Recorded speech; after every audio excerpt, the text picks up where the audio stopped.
সপ্রশংস নেত্রে চাহিয়া ব্যোমকেশ বলিল, বুদ্ধি খেলিয়েছ বটে, কিন্তু তাতে দু একটা বাধা আছে। যে ব্যক্তি বন্দুক কিংবা পিস্তল দিয়ে খুন করতে চায়, সে বেছে বেছে রাস্তার মাঝখানে খুন করবে কেন? সে তো নির্জন স্থানই খুঁজবে। বন্দুকের কথা ছেড়ে দিই, পিস্তল ছুড়লে যে আওয়াজ হয়, রাস্তার গোলমালেও সে আওয়াজ ঢাকা পড়ে না। তাছাড়া বারুদের গন্ধ আছে। কথায় আছে, শব্দে শব্দ ঢাকে, গন্ধ ঢাকে কিসে? আমি বলিলাম, মনে করো যদি ইয়ারগান হয়? ব্যোমকেশ হাসিয়া বলিল, ইয়ারগান ঘাড়ে করে খুন করতে যাওয়ার পরিকল্পনায় নতুনত্ব আছে বটে, কিন্তু সুবুদ্ধির পরিচয় নেই। না হে না, অত সহজ নয়। এর মধ্যে ভাববার বিষয় হচ্ছে, অস্ত্র যাই হোক, ছোড়বার সময় তার একটা শব্দ হবেই। সে শব্দ ঢাকা পড়ে কি করে? আমি বলিলাম, তুমি তো এক্ষুনি বলছিলে শব্দে শব্দ ঢাকে। ব্যোমকেশ হঠাৎ সোজা হইয়া বসিয়া বিস্ফারিত নেত্রে আমার মুখের প্রতি চাহিয়া রহিল, কহিল, ঠিক তো। আমি বিস্মিত হইয়া বলিলাম, কি হলো? ব্যোমকেশ নিজের দেহটাকে একটা ঝাঁকানি দিয়া যেন চিন্তার মোহ ভাঙিয়া ফেলিল। বলিল, কিছু না। এই গ্রামোফোন পিন রহস্য নিয়ে যতই ভাবা যায়, ততই এই ধারণা মনের মধ্যে বদ্ধমূল হয় যে সব হত্যা এক সুতোয় গাঁথা। সবগুলোর মধ্যে একটা অদ্ভুত মিল আছে, যদিও তা হঠাৎ চোখে পড়ে না। কিরকম? ব্যোমকেশ করাগ্রে গণনা করিতে করিতে বলিল, প্রথমত দেখো, যারা খুন হয়েছেন তারা সবাই যৌবনের সীমা অতিক্রম করেছিলেন। আশুবাবু, যিনি ঘড়ির কল্যাণে বেঁচে গেছেন, তিনিও প্রৌঢ়। তারপর দ্বিতীয় কথা, তারা সকলেই অর্থবান লোক ছিলেন। হতে পারে কেউ বেশি ধনী, কেউ কম ধনী, কিন্তু গরিব কেউ নয়। তৃতীয় কথা, সকলেই পথের মাঝখানে হাজার লোকের সামনে খুন হয়েছেন। এবং শেষ কথা, এইটি সবচেয়ে প্রণিধানযোগ্য, তারা সবাই অপুত্রক। আমি বলিলাম, তুমি তাহলে অনুমান করো যে? ব্যোমকেশ বলিল, অনুমান এখন আমি কিছুই করি না। এগুলো হচ্ছে আমার অনুমানের ভিত্তি, ইংরেজিতে যাকে বলে প্রেমিস। আমি বলিলাম, কিন্তু এই কটি প্রেমিস থেকে অপরাধীদের ধরা? আমাকে শেষ করিতে না দিয়া ব্যোমকেশ বলিল, অপরাধীদের নয় অজিত, অপরাধীর। গৌরবে ছাড়া এখানে বহুবচন একেবারে অনাবশ্যক। খবরের কাগজওয়ালারা মার্ডার্স গ্যাং বলে যতই চিৎকার করুক, গ্যাংয়ের মধ্যে কেবল একটি লোক আছেন। তিনি এই নরমেধ যজ্ঞের হোতা, ঋত্বিক এবং যজমান। এক কথায় পরব্রহ্মের মতো ইনি, এক ও মেবা দ্বিতীয়াম। আমি সন্দেহ প্রকাশ করিয়া বলিলাম, এই কথা তুমি কি করে বলতে পারো? কোনো প্রমাণ আছে? ব্যোমকেশ বলিল, প্রমাণ অনেক আছে, কিন্তু উপস্থিত একটা দিলেই যথেষ্ট হবে। এমন অব্যর্থ লক্ষ্যভেদ করবার শক্তি 5 জন লোকের কখনো সমান মাত্রায় থাকতে পারে? প্রত্যেকটি পিন অব্যর্থভাবে হৃৎপিণ্ডের মধ্যে গিয়ে ঢুকেছে, একটু উঁচু কিংবা নিচু হয়নি। আশুবাবুর কথাই ধরো, ঘড়িটি না থাকলে ওই পিন কোথায় গিয়ে পৌঁছতো বলো দেখি? এমন টিপ কি 5 জনের হয়? এ যেন চক্রছিদ্র পথে মৎস্যচক্ষু বিদ্ধ করার মতো। দ্রৌপদীর স্বয়ংবরের কথা মনে আছে তো? ভেবে দেখো, সে কাজ একা অর্জুনই করেছিল। মহাভারতের যুগেও এমন অমোঘ নিশানা 1 জন বই 2 জনের ছিল না। বলিয়া হাসিতে হাসিতে সে উঠিয়া পড়িল। আমাদের এই বসিবার ঘরের পাশে আরেকটা ঘর ছিল, সেটা ব্যোমকেশের নিজস্ব। এই ঘরে সে সকল সময় আমাকেও ঢুকতে দিত না। বস্তুত এই ঘরখানা ছিল একাধারে তাহার লাইব্রেরি, ল্যাবরেটরি, মিউজিয়াম ও গ্রিন রুম। আশুবাবুর ঘড়িটা তুলিয়া সেই ঘরটায় প্রবেশ করিতে করিতে ব্যোমকেশ বলিল, খাওয়া দাওয়ার পর নিশ্চিন্ত হয়ে এটার তত্ত্ব আহরণ করা যাবে। আপাতত স্নানের বেলা হয়ে গিয়েছে। বৈকালে প্রায় 3:30টার সময় ব্যোমকেশ বাহির হইয়া গিয়াছিল। কি কাজে গিয়াছিল জানি না। যখন ফিরিল তখন সন্ধ্যা উত্তীর্ণ হইয়া গিয়াছে। আমি তাহার জন্য প্রতীক্ষা করিতেছিলাম। চায়ের সরঞ্জামও তৈয়ার ছিল। সে আসিতে ভৃত্য টেবিলের উপর চা জলখাবার দিয়া গেল। আমরা নিঃশব্দে জলযোগ সমাধা করিলাম। এমন একটা অভ্যেস হইয়া গিয়েছিল, ওই কার্যটা একত্রে না করিলে মনোপুত হইত না। একটা চুরুট ধরাইয়া চেয়ারে ঠেসান দিয়া বসিয়া ব্যোমকেশ প্রথম কথা কহিল। বলিল, আশুবাবু লোকটাকে তোমার কেমন মনে হয়? ঈষৎ বিস্মিতভাবে বলিলাম, কেন বলো দেখি? আমার তো বেশ ভালো লোক বলেই মনে হয়। নিরীহ ভালো মানুষ করছে। ব্যোমকেশ বলিল, তার নৈতিক চরিত্র? আমি বলিলাম, মাতাল ভাইপোর উপর যেরকম চটা, তাতে নৈতিক চরিত্র তো ভালো বলেই মনে হয়। তার উপর বয়স্ক লোক, বিয়ে করেননি। যৌবনে যদি কিছু উচ্ছৃঙ্খলতা করে থাকেন তো অন্য কথা, কিন্তু এখন তো আর ওসব করবার বয়স নেই। ব্যোমকেশ মুচকি হাসিয়া বলিল, বয়স না থাকতে পারে, কিন্তু একটি স্ত্রীলোক আছে। জোড়াসাঁকোর যে গানের মজলিসে আশুবাবু নিত্য গান বাজনা করে থাকেন, সেটিও স্ত্রীলোকের বাড়ি। স্ত্রীলোকের বাড়ি বললে বোধ হয় ঠিক বলা হয় না, কারণ বাড়ির ভাড়া আশুবাবুই দিয়ে থাকেন। এবং গানের মজলিস বললেও বোধ হয় ভুল বলা হয়, যেহেতু দুটি প্রাণীর বৈঠককে কোনো মতেই মজলিস বলা চলে না। বলো কি হে, বুড়োর প্রাণে তো অনেক রস আছে দেখছি। শুধু তাই নয়, গত 12-13 বছর ধরে আশুবাবু এই নাগরিকাটির ভরণ পোষণ করে চলেছেন। সুতরাং তার একনিষ্ঠতার সম্বন্ধে কোনো সন্দেহ থাকতে পারে না। আবার অন্য পক্ষেও একনিষ্ঠতার অভাব নেই। আশুবাবু ছাড়া অন্য কোনো সঙ্গীত পিপাসুর সেখানে প্রবেশাধিকার নেই। দরজায় কড়া পাহারা। উৎসুক হইয়া বলিলাম, তাই নাকি? সঙ্গীত পিপাসু সেজে ঢোকবার মতলব করেছিলে বুঝি? তা নাগরিকাটির দর্শন পেলে? কিরকম দেখতে শুনতে? ব্যোমকেশ বলিল, একবার চকিতের ন্যায় দেখা পেয়েছিল, কিন্তু রূপ বর্ণনা করে তোমার মতো কুমার ব্রহ্মচারীর চিত্ত চাঞ্চল্য ঘটাতে চাই না। এক কথায় অপূর্ব রূপসী। বয়স সেই 26-27, কিন্তু দেখে মনে হয় বড় জোর 19-20। আশুবাবুর রুচির প্রশংসা না করে থাকা যায় না। আমি হাসিয়া বলিলাম, তা তো দেখতেই পাচ্ছি, কিন্তু তুমি হঠাৎ আশুবাবুর গুপ্ত জীবন সম্বন্ধে এতটা কৌতূহলী হইলে কেন? ব্যোমকেশ বলিল, অপরিমিত কৌতূহল আমার একটা দুর্বলতা। তাছাড়া আশুবাবুর উইলের ওয়ারিশ সম্বন্ধে মনে একটা খটকা লেগেছিল। ও, ইনি তাহলে আশুবাবুর উত্তরাধিকারিণী? সেই রকমই অনুমান হচ্ছে। সেখানে একটি ভদ্রলোকের দেখা পেল, ফিটফাট বাবু, বয়স 35-36।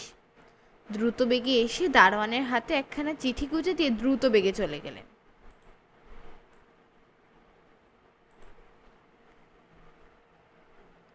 কিন্তু ও কথা যাক, বিষয়টা মুখরোচক বটে, কিন্তু লাভজনক নয়। ব্যোমকেশ উঠিয়া ঘরময় পায়চারি করিতে লাগিল।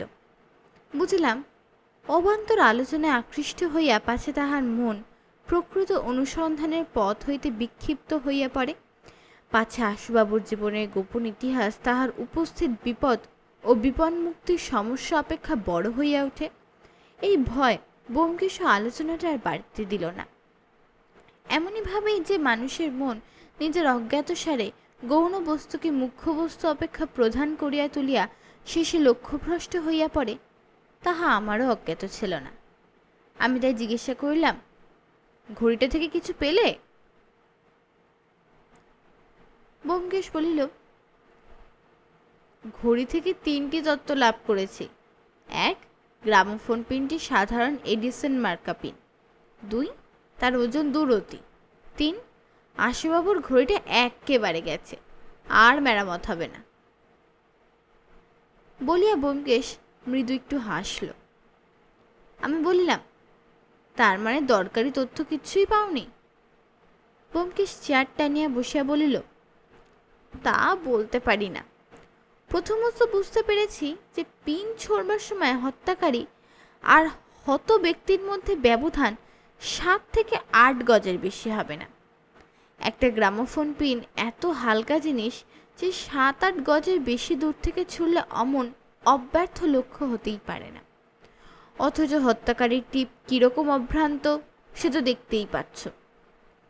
প্রত্যেকবার তীর একেবারে মর্মস্থানে গিয়ে ঢুকছে। আমি বিস্মিত অবিশ্বাসের সুরে বললাম, 7-8 হাত দূর থেকে মেরেছে, তবু কেউ ধরতে পারলে না? ব্যোমকেশ বলল, সেইটাই হয়ে দাঁড়িয়েছে প্রধান প্রহেলিকা। ভেবে দেখো, খুন করবার পর লোকটা হয়তো দর্শকদের মধ্যেই ছিল, হয়তো নিজের হাতে তুলে মৃতদেহ স্থানান্তরিত করেছে, কিন্তু তবু কেউ বুঝতে পারলে না কি করে সে এমনভাবে আত্মগোপন করলে।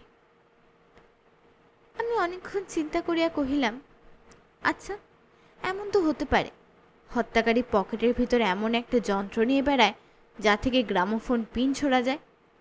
তারপর তার শিকারের সামনে এসে পকেট থেকেই যন্ত্রটা ফায়ার করে। পকেটে হাত দিয়ে অনেকেই রাস্তায় চলে, সুতরাং কারোর সন্দেহ হয় না। ব্যোমকেশ বলিল, তা যদি হতো তাহলে ফুটপাতের ওপরেই তো কাজ সারতে পারত, রাস্তায় নামতে হতো না।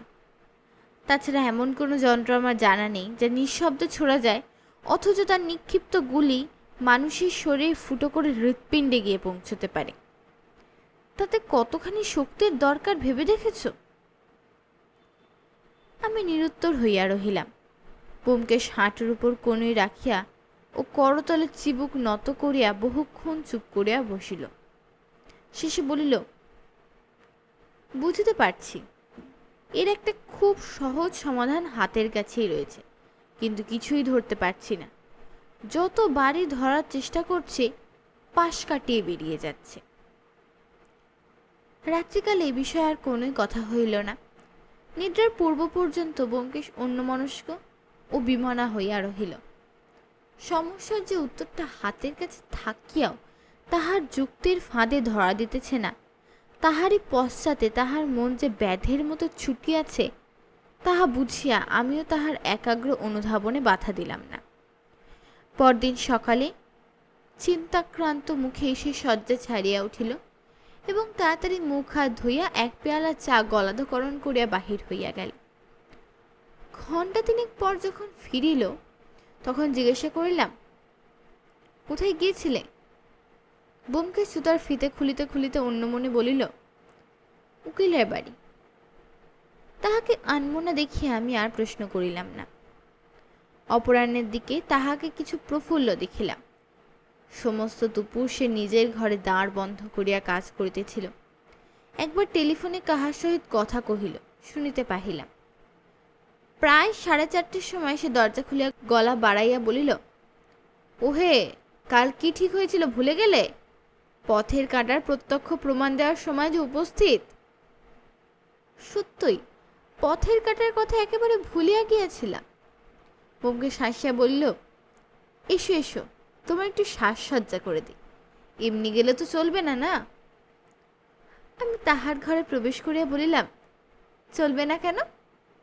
ব্যোমকেশ একটা কাঠের কবাটযুক্ত আলমারি খুলিয়া তাহার ভিতর হইতে একটি টিনের বাক্স বাহির করিল। বাক্স হইতে ক্রেপ, কাঁচি, স্পিরিট গাম ইত্যাদি বাছিয়া লইয়া বুরুজ দিয়া আমার মুখে স্পিরিট গাম লাগাইতে লাগাইতে বলিল, অজিত বন্দ্যোপাধ্যায় যে ব্যোমকেশ বক্সির বন্ধু, এ খবর অনেক মহাত্মাই জানেন কি না, তাই একটু বিশেষ সতর্কতা। মিনিট 15 পরে আমার অঙ্গসজ্জা শেষ করিয়া যখন ব্যোমকেশ ছাড়িয়া দিল, তখন আয়নার সম্মুখে গিয়া দেখি, সর্বনাশ, এই যে অজিত বন্দ্যোপাধ্যায় নয়, যে সম্পূর্ণ আলাদা লোক। ফ্রেঞ্চ কাট দাড়ি ও ছুঁচালো গোফ যে অজিত বন্দ্যোপাধ্যায় কোশমিন কালেও ছিল না। বয়সে প্রায় 10 বছর বাড়িয়া গিয়াছে, রং বেশ একটু ময়লা। আমি ভীত হইয়া বলিলাম, এই বেশে রাস্তায় বেরোতে হবে, যদি পুলিশ ধরে? ব্যোমকেশ সহাস্যে বলিল, মা ভই, পুলিশের বাবার সাধ্য নেই তোমাকে চিনতে পারে। বিশ্বাস না হয় নিচের তলার কোনো চেনা ভদ্রলোকের সঙ্গে কথা কয়ে দেখো, জিজ্ঞাসা করো অজিতবাবু কোথায় থাকেন। ব্যোমকেশ বলিতে বলিতে হাসতে লাগিল। আমি আরও ভয় পাইয়া বলিলাম, না না, তার দরকার নেই, আমি এমনিই যাচ্ছি। বাহির হইবার সময় ব্যোমকেশ বলিল, কি করতে হবে তোমার তো জানাই আছে, শুধু ফেরবার সময় একটু সাবধানে এসো, পিছু নিতে পারে। সে সম্ভাবনাও আছে নাকি? অসম্ভব নয়, আমি বাড়িতেই রইলুম, যত শিগগির পারো ফিরে এসো।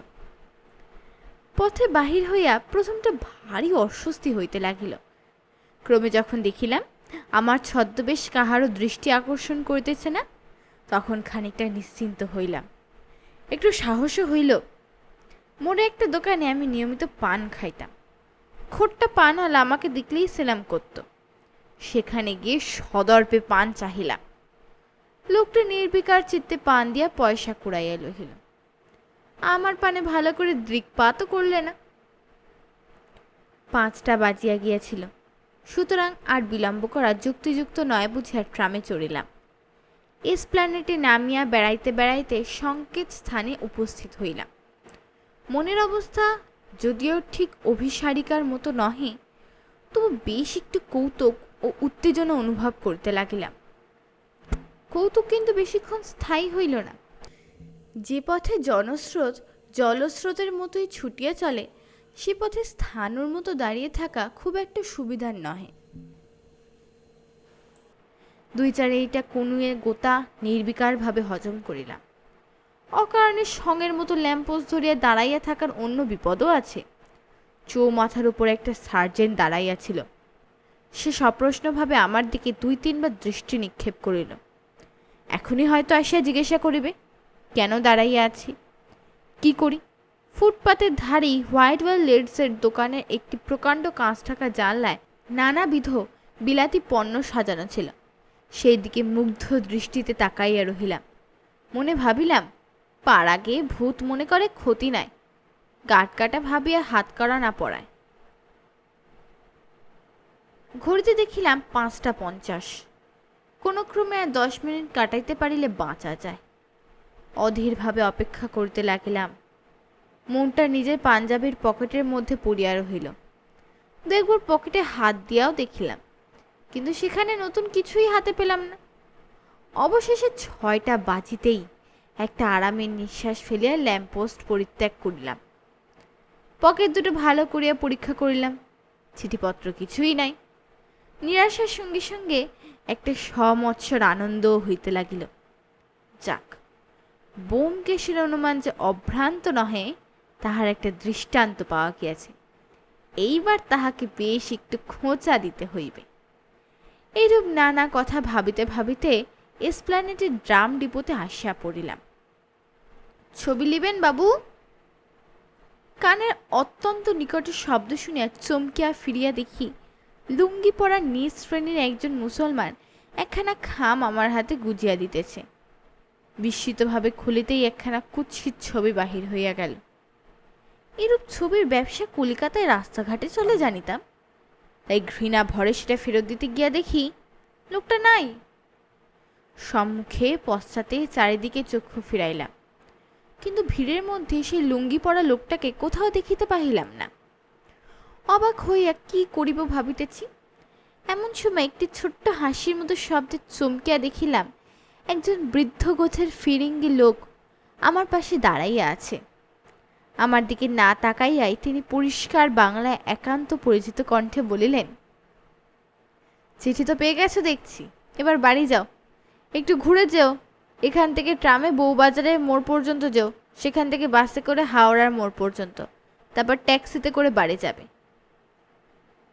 সার্কুলার রোডের ট্রাম আসিয়া সম্মুখে দাঁড়াইয়াছিল। সাহেব তাহাতে উঠিয়া পড়িলেন। আমি সমস্ত শহর মারাইয়া যখন বাড়ি ফিরিলাম, তখন ব্যোমকেশ আরাম কেদার উপর লম্বা হইয়া পড়িয়া সিগারেট টানিতেছে। আমি তাহার সম্মুখে চেয়ার টানিয়া বসিয়া বলিলাম, সাহেব কখন এলে? ব্যোমকেশ থুম উদ্গীরণ করিয়া বলিল, মিনিট 20। আমি বলিলাম, আমার পিছু নিয়েছিলে কেন? ব্যোমকেশ উঠিয়া বসিয়া বলিল, যে কারণে নিয়েছিলুম তা সফল হলো না, 1 মিনিট দেরি হয়ে গেল। তুমি যখন ল্যাম্পপোস্ট ধরে দাঁড়িয়েছিলে, আমি তখন ঠিক তোমার 5 হাত দূরে লিডলসের দোকানের ভিতর জানলার সামনে দাঁড়িয়ে সিল্কের মোজা পছন্দ করছিল। পথের কাটার ব্যাপারই বোধহয় কিছু সন্দেহ করে থাকবে, বিশেষত তুমি যেরকম ছটফট করছিলে আর 2 মিনিট অন্তর পকেটে হাত ঢোকাচ্ছিলে, তাতে সন্দেহ হওয়ারই কথা। তাই সে তখন চিঠিখানা দিলে না। তুমি চলে যাওয়ার পর আমিও দোকান থেকে বেরিয়েছি। মিনিট 2-3 দেরি হয়ে গেল, তারই মধ্যে লোকটা কাজ হাসিল করে বেরিয়ে গেল। আমি যখন পৌঁছলাম তখন তুমি খাম হাতে করে ইয়ের মতো দাঁড়িয়ে আছো। কি করে খাম পেলে? কি করে পাইলাম তাহা বিবৃত করিলে ব্যোমকেশ জিজ্ঞাসা করিল, লোকটাকে ভালো করে দেখেছিলে? কিছু মনে আছে? আমি চিন্তা করিয়া বলিলাম, না, শুধু মনে আছে তার নাকের পাশে একটা মস্ত আঁচিল ছিল। ব্যোমকেশ হতাশ হয়ে মাথা নাড়িয়ে বলিল, সেটা আসল নয়, নকল, তোমার গোফদারির মতো। যাক, এখন চিঠিখানা দেখি। তুমি ইতিমধ্যে বাথরুমে গিয়ে তোমার দাড়ি গোফ ধুয়ে এসো। মুখের রোম বাহুল্য বর্জন করিয়া স্নান সারিয়া যখন ফিরিলাম, তখন ব্যোমকেশের মুখ দেখিয়া একেবারে অবাক হইয়া গেলাম। 2 হাত পিছনে দিয়ে সে দ্রুত পদে ঘরে পায়চারি করিতেছে। তাহার মুখে চোখে এমন একটা প্রদীপ্ত উল্লাসের প্রতিচ্ছবি ফুটিয়া উঠিয়াছে যে তাহা দেখিয়া আমার বুকের ভিতরটা লাফাইয়া উঠিল। আমি ঝাগ্রহে জিজ্ঞাসা করিয়া বলিলাম, চিঠিরে কিছু দেখলে? কিছু পেয়েছে নাকি? ব্যোমকেশ উচ্ছ্বসিত আনন্দবেগে আমার পিঠ চাপড়াইয়া বলিল, শুধু একটি কথা অজিত, একটি ছোট্ট কথা, কিন্তু এখন তোমাকে কিছু বলবো না। হাওড়ার ব্রিজ কখনো খোলা অবস্থায় দেখেছ? আমার মনের অবস্থা হয়েছিল ঠিক সেই রকম। 2 দিক থেকে পথ এসেছে, কিন্তু মাঝখানটিতে একটুখানি ফাঁক, একটু পন্টুন খোলা। আজ সেই ফাঁকটুকু জোড়া লেগে গিয়েছে। কি করে জোড়া লাগলো? চিঠিতে কি আছে তুমি পড়ে দেখো, বলিয়া ব্যোমকেশ খোলা কাগজখানা আমার হাতে দিল। খামের মধ্যে কুচ্ছের ছবিটা ছাড়া আরেকখানা কাগজ ছিল, তাহা দেখিয়াছিলাম, কিন্তু পড়িবার সুযোগ হয় নাই। এখন দেখিলাম পরিষ্কার অক্ষরে লেখা রইয়াছে, আপনার পথের কাঁটা কি, তাহার নাম ও ঠিকানা কি, আপনি কি চান পরিষ্কার করিয়া লিখুন, কোনো কথা লুকাইবেন না, নিজের নাম স্বাক্ষর করিবার দরকার নাই। লিখিত পত্র খামে ভরিয়া আগামী রবিবার 10ই মার্চ রাত্রি 12টার সময় খিদিরপুর রেসকোর্সের পাশের রাস্তা দিয়া পশ্চিম দিকে যাইবেন। একটি লোক বাইসাইক্লিং করিয়া আপনার সম্মুখ দিক হইতে আসিবে। তাহার চোখে মোটর গগল দেখিয়া চিনিতে পারিবেন। তাহাকে দেখিবা মাত্র আপনার পত্র হাতে লইয়া পাশের দিকে হাত বাড়াইয়া দিবেন। বাইসাইক্লিং আরোহী আপনার হাত হইতে লিখিত পত্র নিয়ে আসবে। অতঃপর যথাসময়ে আপনি সংবাদ পাইবেন। পদব্রজে একাকী আসিবেন, সঙ্গী থাকিলে দেখা পাইবেন না। 2-3 বার সাবধানে পড়িলাম। খুব অসাধারণ বটে এবং যোধপরন্যাস্তেই রোমান্টিক, তাহাতে সন্দেহ নাই, কিন্তু ইহাতে ব্যোমকেশের অসম্বৃত আনন্দের কোনো হেতু খুঁজিয়া পাহিলাম না। জিজ্ঞাসা করিলাম, কি ব্যাপার বলো তো? আমি তো কিছুই দেখছি না। কিছু দেখতে পেলে না? অবশ্য তুমি কাল যা অনুমান করেছিলে তা বর্ণে বর্ণে মিলে গেছে, তাতে সন্দেহ নেই। লোকটার আত্মগোপন করবার চেষ্টার মধ্যে হয়তো কোনো বদমতলব থাকতে পারে, কিন্তু তাছাড়া আমি তো আর কিছু দেখছি না। হায় অন্ধ, অত বড় জিনিসটি দেখতে পেলে না? ব্যোমকেশ হঠাৎ থামিয়া গেল। বাহিরের সিঁড়িতে পদশব্দ হইল। ব্যোমকেশ ক্ষণকাল একাগ্র মনে শুনিয়া বহিল, আশুবাবু, এসব কথা ওকে বলবার দরকার নেই, বলিয়া চিঠিখানা আমার হাত হইতে লইয়া পকেটে পুরিল। আশুবাবু ঘরে প্রবেশ করিলে তাহার চেহারা দেখিয়া একেবারে স্তম্ভিত হইয়া গেলাম। একদিনের মধ্যে মানুষের চেহারা এতখানি পরিবর্তিত হতে পারে তাহা কল্পনা করাও কঠিন। মাথার চুল অবিন্যস্ত, জামা কাপড়ের পরিপাট্য নাই, গালের মাংস ঝুলিয়া পড়িয়াছে, চোখের কোলে কালি, যেন অকস্মাৎ কোনো মর্মান্তিক আঘাত পাইয়া একেবারে ভাঙিয়া পড়িয়াছেন। কাল সদ্য মৃত্যুর মুখ হইতে রক্ষা পাইবার পরও তাহাকে এত অবসন্ন ম্রিয়মান দেখি নাই। তিনি একখানা চেয়ারে অত্যন্ত ক্লান্তভাবে বসিয়া পড়িয়া বলিলেন, একটা দুঃসংবাদ আছে, আপনাকে খবর দিতে এসেছি ব্যোমকেশবাবু। আমার উকিল বিলাস মল্লিক পালিয়েছে। ব্যোমকেশ গম্ভীর অথচ সদয় কণ্ঠে কহিল, সে পালাবে আমি জানতুম। সেই সঙ্গে আপনার জোড়াসাগর বন্ধুটিও গেছে, বোধহয় খবর পেয়েছেন? আশুবাবু হতবুদ্ধির মতো কিছুক্ষণ তাকাইয়া থাকিয়া বলিল, আপনি সব জানেন? ব্যোমকেশ শান্ত স্বরে কহিল, সমস্ত। আমি কাল জোড়াসাঁকোয় গিয়েছিল, বিলাস মল্লিককেও দেখেছি। বিলাস মল্লিকের সঙ্গে স্ত্রীলোকটির অনেক দিনের থেকে ভেতরে ভেতরে ষড়যন্ত্র চলছিল। আপনি কিছুই জানতেন না। আপনার উইল তৈরি করার পরই বিলাস উকিল আপনার উত্তরাধিকারিণীকে দেখতে চায়। প্রথমটা বোধহয় কৌতূহল বশে গিয়েছিল, তারপর ক্রমে যা হয়ে থাকে। ওরা এতদিন সুযোগের অভাবেই কিছু করতে পারছিল না। আশুবাবু, আপনি দুঃখিত হবেন না, এ আপনার ভালোই হলো। অসৎ স্ত্রীলোক এবং কপট বন্ধুর ষড়যন্ত্র থেকে আপনি মুক্তি পেলেন, আর আপনার জীবনের কোনো ভয় নেই। এখন আপনি নির্ভয়ে রাস্তার মাঝখান দিয়ে হেঁটে যেতে পারেন। আশুবাবু শঙ্কা ব্যাকুল দৃষ্টি নিক্ষেপ করিয়া বলিল, তার মানে? ব্যোমকেশ বলিল, তার মানে আপনি যা মনে মনে সন্দেহ করছেন অথচ বিশ্বাস করতে পারছেন না, সেটাই ঠিক। ওরাই দুজনে আপনাকে হত্যা করবার মতলব করেছিল, তবে নিজের হাতে নয়। এই কলকাতা শহরে একজন লোক আছে যাকে কেউ চেনে না, কেউ চোখে দেখেনি, অথচ তার নিষ্ঠুর অস্ত্র 5 জন নিরীহ নিরপরাধ লোককে পৃথিবী থেকে সরিয়ে দিয়েছে। আপনাকেও সরাতো, শুধু পরমায়ু ছিল বলে আপনি বেঁচে গেলেন। আশুবাবু বহুক্ষণ 2 হাতে মুখ ঢাকিয়া বসিয়া রহিলেন।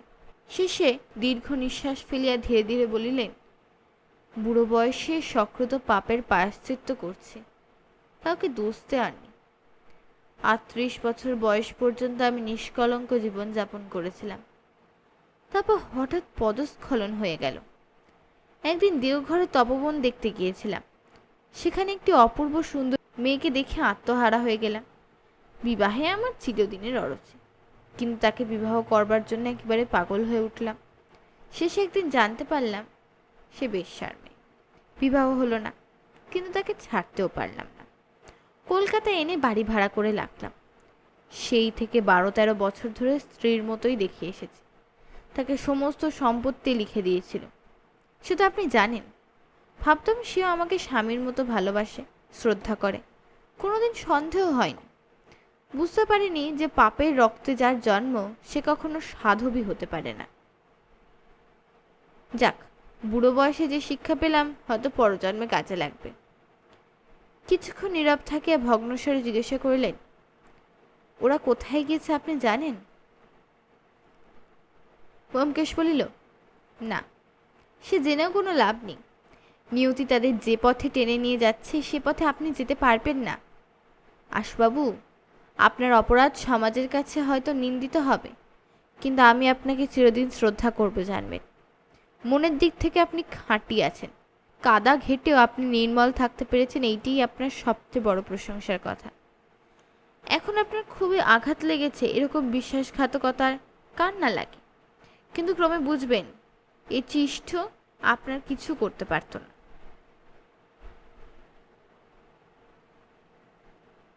আশুবাবু আবেগপূর্ণ স্বরে কহিলেন, ব্যোমকেশবাবু, আপনি আমার চেয়ে বয়সে অনেক ছোট, কিন্তু আমি আপনার কাছে যে সান্ত্বনা পেলাম এ আমি কথাও প্রত্যাশা করিনি।